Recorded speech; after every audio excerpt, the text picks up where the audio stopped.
Chapter 3. A Trip into the Supernatural. The Canadian Merchant Navy attracted me because someone whom I knew had joined and told me how much he enjoyed it. Having the Royal Navy and Air Force watching over you — merchant shipping was the lifeline of the armed forces — gave you a secure feeling.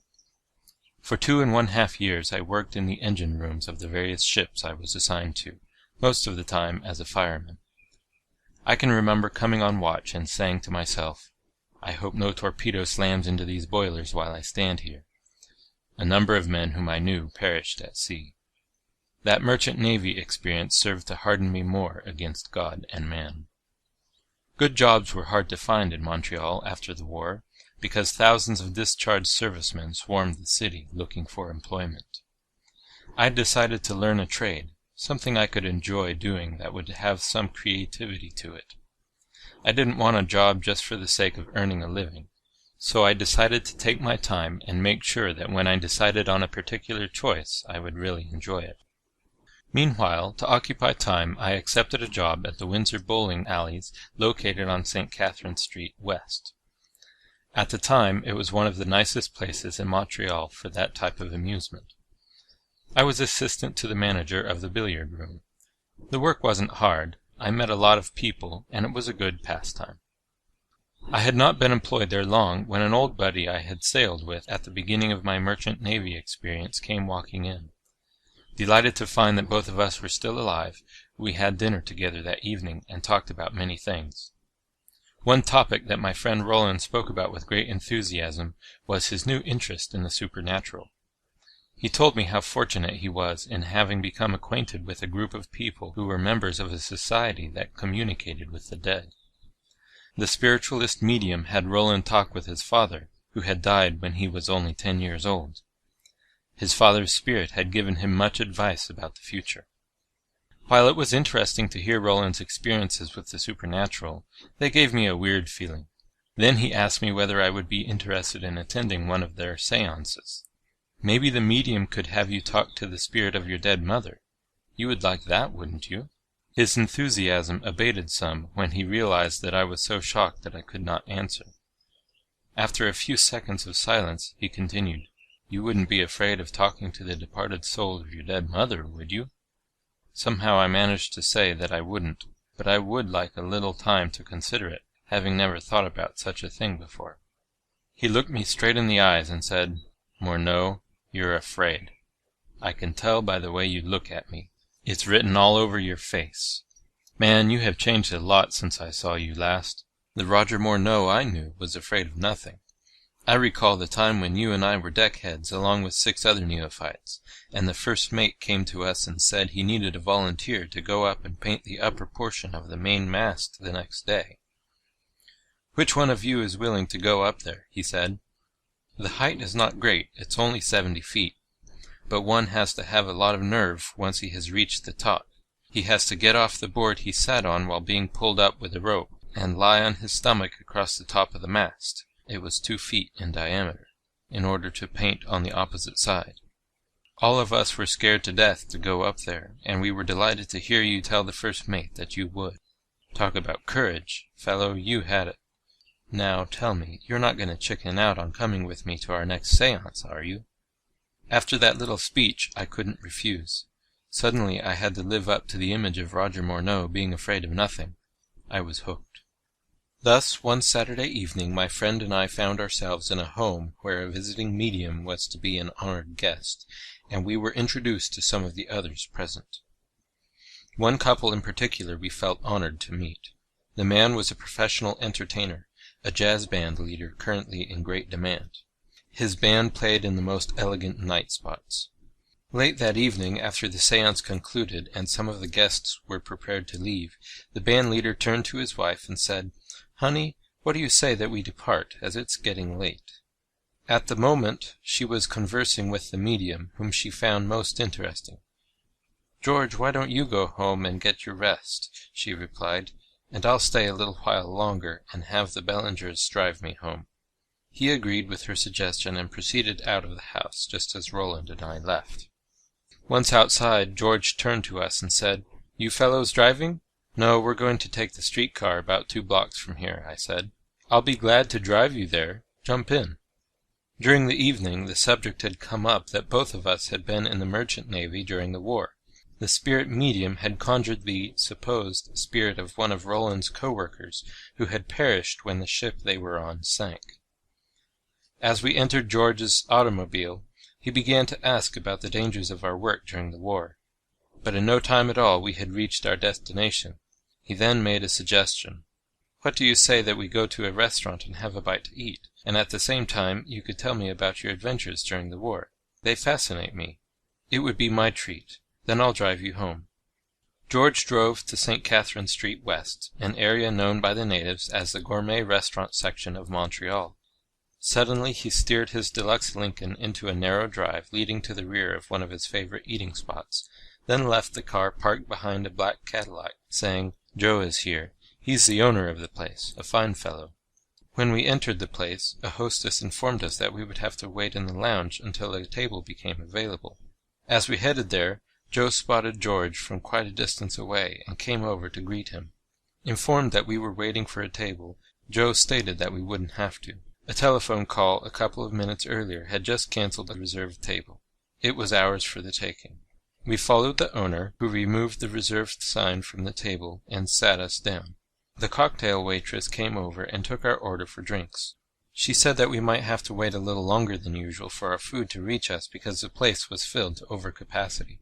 George asked for a double in his favorite alcoholic beverage in order to occupy time.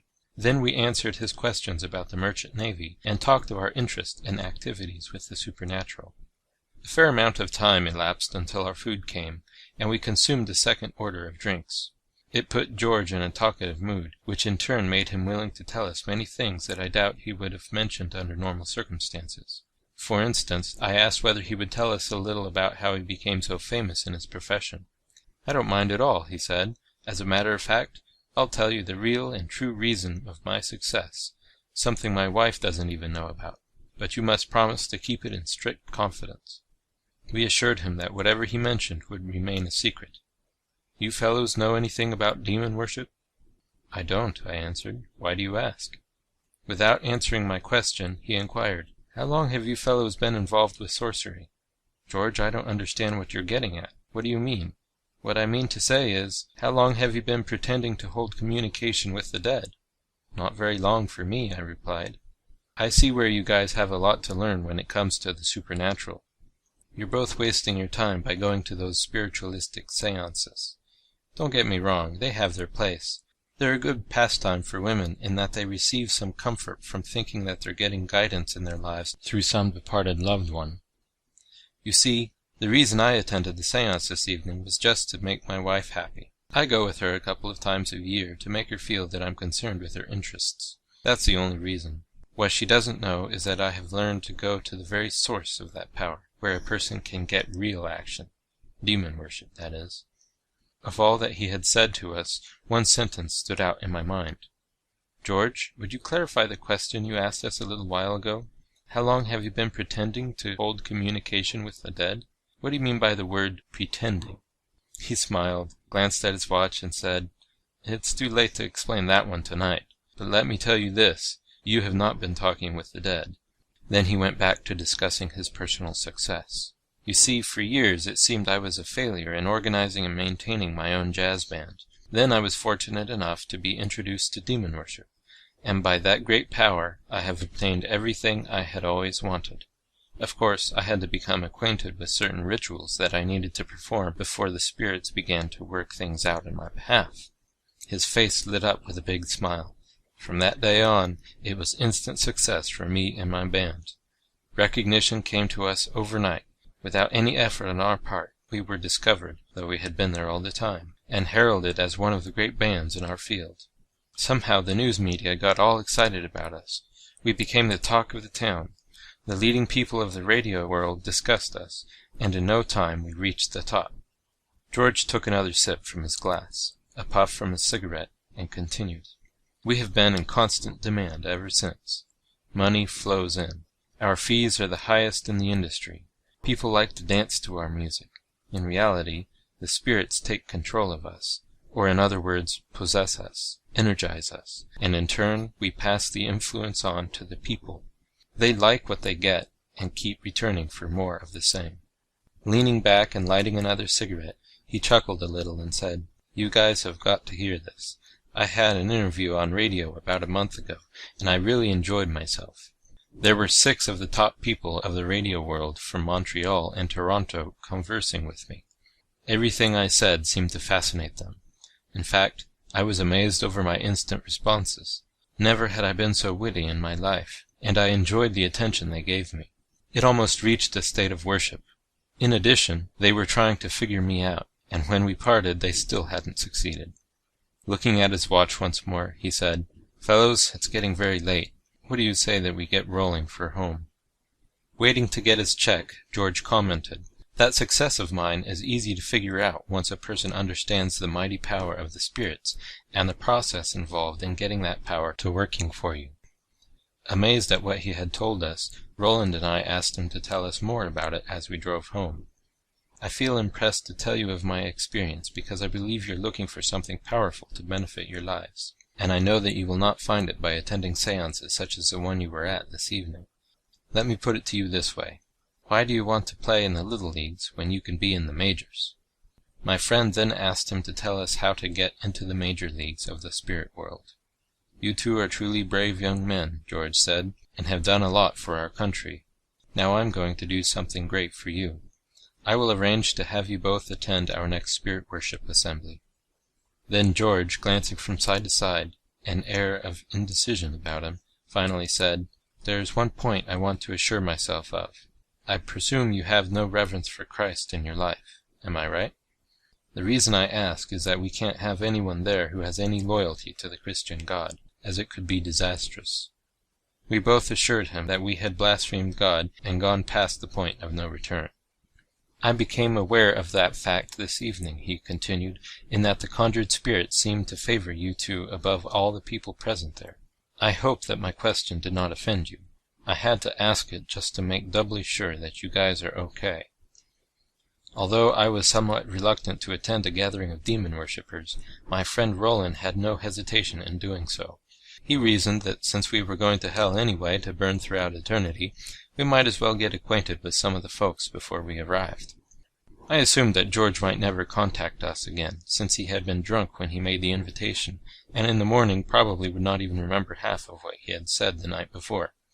But a few days later we both received a call to be ready at 8 o'clock the following evening, when he would pick us up. That ne'er-to-be-forgotten evening began by George filling us in on many details of the secret society to which he belonged. He wasn't a fast driver, and seemed reluctant to pass streetcars in motion. We must have made probably 100 stops on our way to the meeting, so we had a lot of time to converse before we reached our destination. George told us that we should not be surprised to meet some of the great and successful people of Montreal, and named at least a half-dozen of the more notable ones.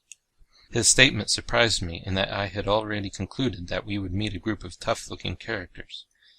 But on the contrary, every one was surprisingly well-mannered, superbly dressed, and possessed a winning personality. They made us feel as if they had known us for a long time, and we were part of the group. The meeting convened about 15 minutes after our arrival. It was most informal. The people spent about 2 hours telling of the fantastic accomplishments they had attained through the workings of the spirits, mainly business transactions resulting in great profits to themselves as a result of their abilities to use clairvoyance and mental telepathy, by way of the spirits, to influence people in their decisions. One man told of how, as an astrologer using divination, he became a counselor to certain wealthy persons in their investments, and was himself becoming rich. He explained how a demon spirit hovered at his side during each session to give him precise information, audible to him but not the client, on how they should invest and when. "These rich folks have the means to invest," he said. "I have the know-how to make it pay off." Highly impressed, my friend asked whether he ever worried about being cheated on his share of returns. "I counsel on a percentage of the returns on investments. As you are well aware, the astrology bit is only a come-on. I have no worry. My familiar spirits look out for my well-being. Let me illustrate. One couple tried to deprive me of my fair share of one profitable industrial real estate transaction. They presented me with a check making up quite a bundle, and I felt satisfied until my familiar spirit told me to ask them when they were going to give me the additional $1,700 that made up my correct share of the profits on that particular investment. The wife fainted, and the husband was terrified. He quickly explained that they had no intentions to cheat me, and the money would be in my hands within 24 hours.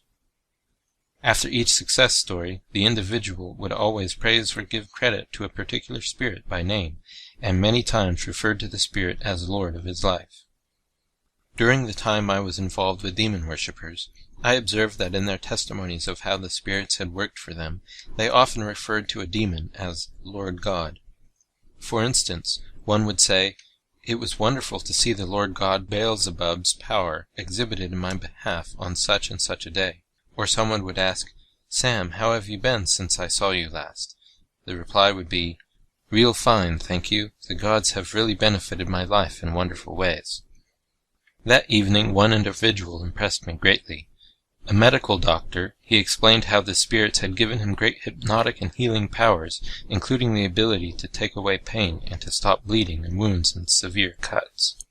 After telling some fascinating accounts of his healing people, he announced he must go down to the worship room. "Will you, friends, please excuse me?" he said. "I need to go and perform acts of devotion so as to be regenerated by the Lord God Nehushtan. I depend on his vivifying power to revive and heal my patients." An hour after the meeting started, a latecomer appeared. A number of people greeted him, referring to him as Charmer. As we drove back home late that evening, I asked George, "What about that dignified-looking gentleman who came in late? Some addressed him as Charmer. Does the name have any particular significance?" "It does, but I can't say anything about him now. After you have attended a few of our meetings and you become part of the group, remind me to tell you about him. He's a fascinating individual. In fact, he is believed among us to have been the greatest charmer or hypnotist who has ever walked the sidewalks of Montreal. By the way, fellows, I was delighted to see how everyone this evening took to you guys. It made me feel good to see that. Understand this, we are a closely knit group. In fact, I had a hard time getting permission to bring you with me to this meeting. At first I was refused the privilege.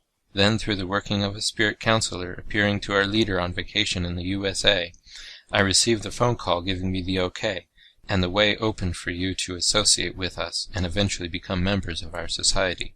I'll tell you more about it sometime in the future."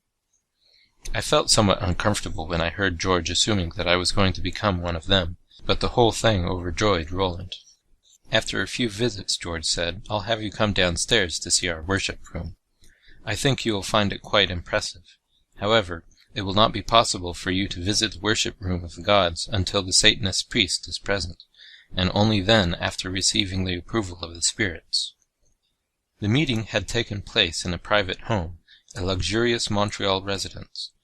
As we visited on the main floor, we could hear, faintly coming from the basement level, sounds that closely resembled the type of religious music and chanting used by the people of India. Every so often, some of the people would go downstairs, returning about 30 minutes or so later. All that activity prompted George to lean toward me as we sat on a sofa, saying softly, "Our worship room is downstairs. I'll tell you about it after we leave this evening." About 6 weeks after we had met the man called Charmer, I asked George one evening as we were returning home whether he felt like telling us about him. "Oh yes, you fellows should hear about that fascinating individual. But first I would like to remind you that we are, generally speaking, a law-abiding group of citizens. I don't know of any one of us who wouldn't give the shirt off his back to help someone, and we never really take advantage of people with the powers the spirits have passed on to us. But in the case of Charmer, well, he is somewhat different from the rest of us. It appears that he has a weakness in his character, and because of it employed his great hypnotic power, or gift, in a way that he should not have done. I should say that he lost his sense of direction for a short while. He is a sharp businessman, owns 2 nightclubs, and has been doing exceedingly well. And as I said before, he is a powerful hypnotist. He can place a person under his spell, or in a hypnotic trance in less than 10 seconds if he or she agrees to look him straight in the eyes. Having 2 nightclubs, he has a lot of contact with show business people. Most groups stay for an engagement about 4 to 6 weeks, then move on to another area. We became aware of the fact that some of the groups were breaking up or would lose one of their members after performing in one of his clubs, and the dropout was always female.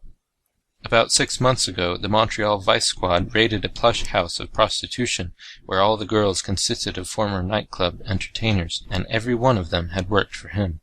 You see, George continued, those girls would never have found themselves in the situation they were in if they had not agreed to let someone hypnotize them. Such a person can never from then on resist the hypnotist's power.